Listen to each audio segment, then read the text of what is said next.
Hey, welcome. I'm Jay, and it's Thursday. It's subscriber feedback time. Today, we've got Nadine. Nadine, a beginner looking to dive into the world of audiobooks and take it by storm. So she's looking for pointers on how she can improve, tighten things up, and start booking those jobs. Nadine, we got your back. If you'd like me to review your audio, just like Nadine's here, there are a couple things you can do. One, there's a form in the description. It's free. Send me something. You can also, if you don't want to wait, because right now there's about a 1 to 2 month waiting period on average for these type of things. If you want to jump the queue, you can check out the booth buddies down below. Not only do you get accelerated feedback, but you can submit more than once if you want. Or you can go to my website for coaching there. Listen, you don't want to do the YouTube thing. I get it. Otherwise, just thanks for being here. I hope you had a good week. I went to the beach over the weekend. Ooh, boy. It was restorative, healing. Let's go. We all believed her. Did we? Or did we just want to believe so badly that we ignored everything that should have warned us? Devon finally turned to look at her. I saw things during the training, Hopper. Things that didn't add up. The way Dahlia's assistants looked at her, not with admiration but with fear. The way she'd disappear for hours during the day and come back looking satisfied. Okay, pausing real quick because we got a lot we can talk about already, Nadine. First things first. It's clear that you've got good instincts for the emotional tone and arc of the characters. Having that stuff dabbled in already is a great foundation to build upon, so loving that. I'm going to start with technical stuff, and then I'll start talking about performance stuff after the fact. On the technical side of things, firstly, right now your audio is in stereo. It's a super duper small thing, but generally in VoiceOver and audiobooks, where did my mouse go? The audio, we want it to be in mono file formats. What does that mean if you don't know? It means that so here if I'm starting a new audio file, there's channels, mono and stereo, and 5.1 Dolby Atmos and surround sound. But mono is where we want it usually. Reason being, stereo means that it's split to both signals, left and right. So if you hear that music or something or audio that pans from left to right, or has stuff that sounds around you rather than just even signals, you want it to be in mono for VoiceOver. Reason being, we've almost always only got one mic and we're just talking into one mic. So we only need one signal. Super small thing. You do that when you're setting up your audio files and when you're exporting. So if I am here exporting my audio file, you can see here sample type mono is right in the middle there. And so just be careful on that. Super small thing, doesn't affect a lot, but it's a minor mark of professionalism if you want to get into the nitty-gritty. Other things, I don't know what kind of audio processing you're applying to this, if any, but if you are applying audio processing, it is a little bit heavy. Your voice is sounding, it's either your audio processing or your microphone is just of a quality that makes things a little thin or tinny. Some microphones do that, particularly on the entry-level zone of things. Especially if it's a USB microphone. USB microphones tend towards, or have a tendency more so than XLR microphones to have a audio quality like this. And so one, it could be that your microphone is just on the more entry level area and upgrading that would help your audio quality more so. Or if your audio processing is the culprit here, maybe just pull it back and leave your audio more on the raw or unprocessed side of things. Because right now, what's happening is like in this first little phrasing, for example. We all believed her. I'm missing and you can even see here in the spectral view, I talk about this often, but what the spectral view shows you is it shows you where the frequencies of sounds are happening and how loud those frequencies are. And right now, the upper register of your the higher frequencies are just totally axed out.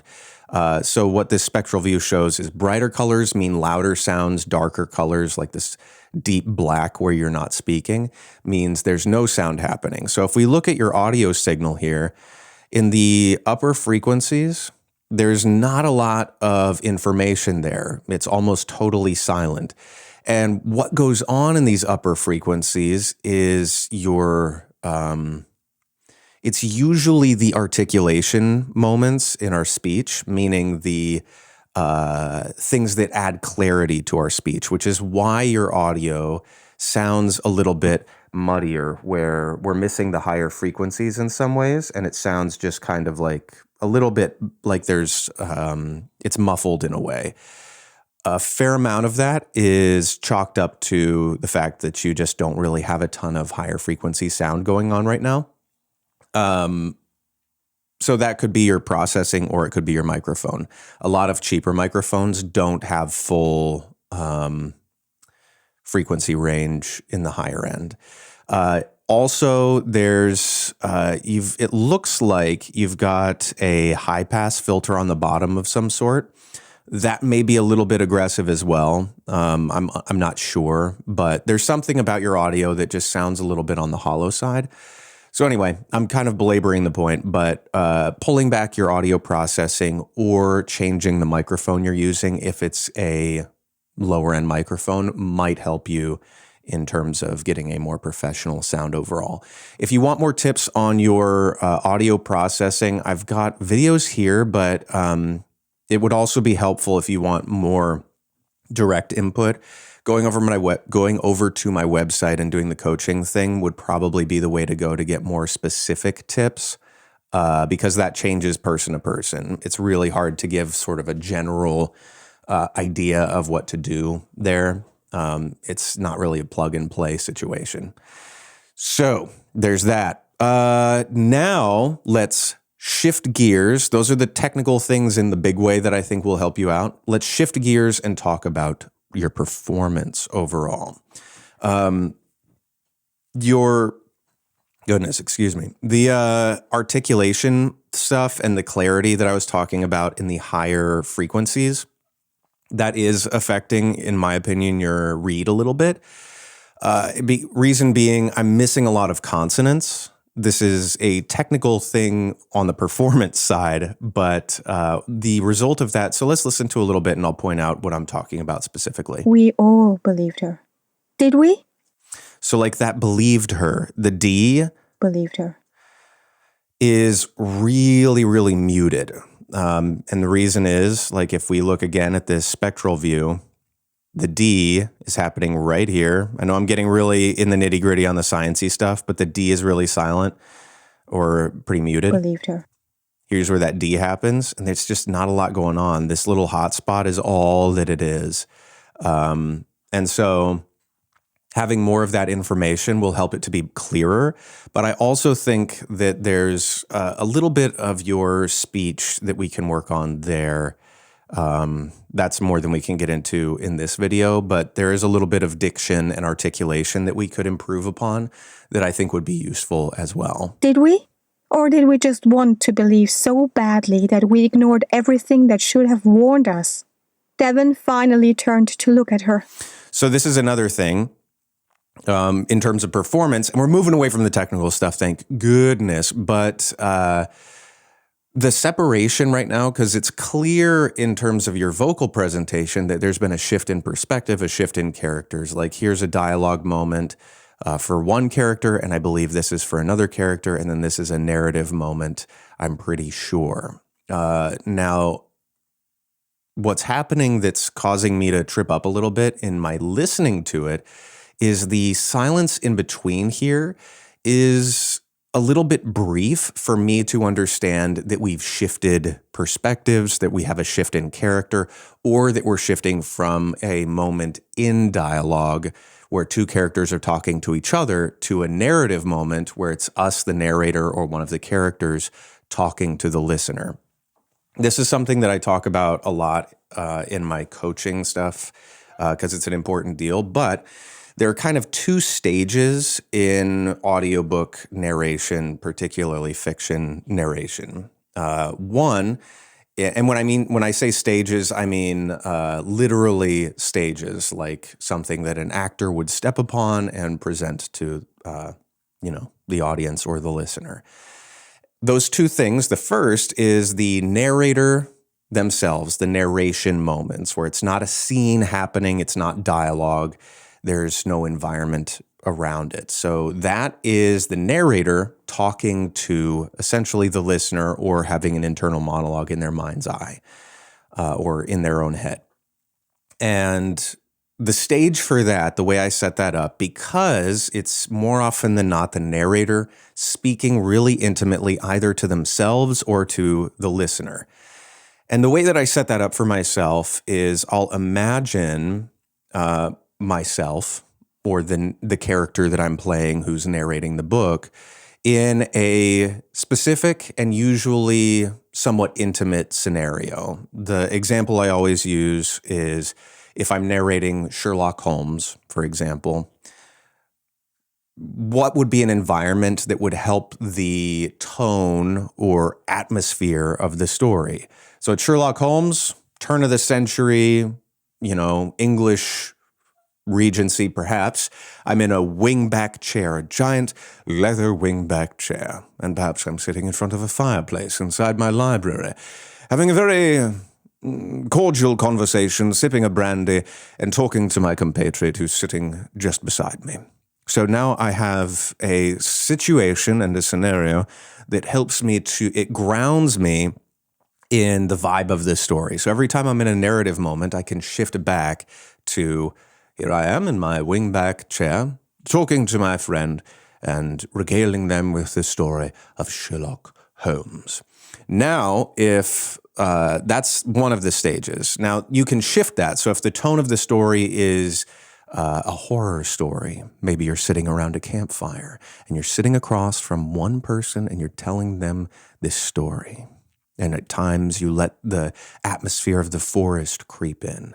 And things like that. Or if it's a bedtime story for a child, maybe you're at their bedside and you get to tell the story there to that one person. Now, the key here is it's always just to one person. You don't want it to be to a large auditorium. Reason being, there's a difference between talking to a group of people where it's much less intimate and no individual is necessarily implicated in the story that I'm telling. But if I'm talking to one person, if I'm talking to you, it feels much more engaged and engaging and interpersonal, and you're bought in specifically rather than being pushed back into a crowd where your identity is less on the line, if that makes sense. So that's stage one, narrator talking to the listener.